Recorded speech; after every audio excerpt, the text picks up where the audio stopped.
అస్సలాముఅలైకుం friends. Cricket fans కోసం ఒక big news వచ్చింది.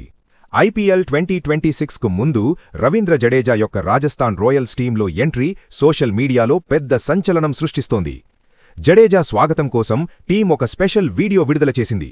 ఆ వీడియోలో ఐకానిక్ మూవీ ధృవాలోని ధురంధర్ స్టైల్ సీన్ను రీక్రియేట్ చేశారు. వీడియోలో జడేజా తన స్టైలిష్ స్టైల్లో ఎంట్రీ ఇస్తూ కనిపిస్తున్నారు. చేతిలో బ్యాట్, ముఖంలో అదే కాన్ఫిడెన్స్, బ్యాక్గ్రౌండ్లో పవర్ఫుల్ మ్యూజిక్. వీడియో రిలీజ్ అయిన కొన్ని గంటల్లోనే సోషల్ మీడియాలో వైరల్ అయింది. ఫ్యాన్స్ కామెంట్స్ చేస్తున్నారు, సర్ జడేజా ఈజ్ బ్యాక్, ఇప్పుడు ఐపీఎల్ ఇంకా మజాగా ఉంటుంది. క్రికెట్ ఎక్స్పర్ట్స్ చెబుతున్నారు, జడేజా యొక్క ఆల్రౌండ్ పర్ఫార్మెన్స్ ఈ సీజన్లో రాజస్థాన్ రాయల్స్ టీంను మరింత బలంగా మార్చొచ్చని. ఇప్పుడు చూడాలి, ఐపీఎల్ 2026లో జడేజా తన కొత్త టీం కోసం ఎలాంటి మ్యాజిక్ చేస్తాడో. మీకు ఇలాంటి క్రికెట్ అప్డేట్స్ కావాలంటే వీడియోను లైక్ చేసి షేర్ చేయండి.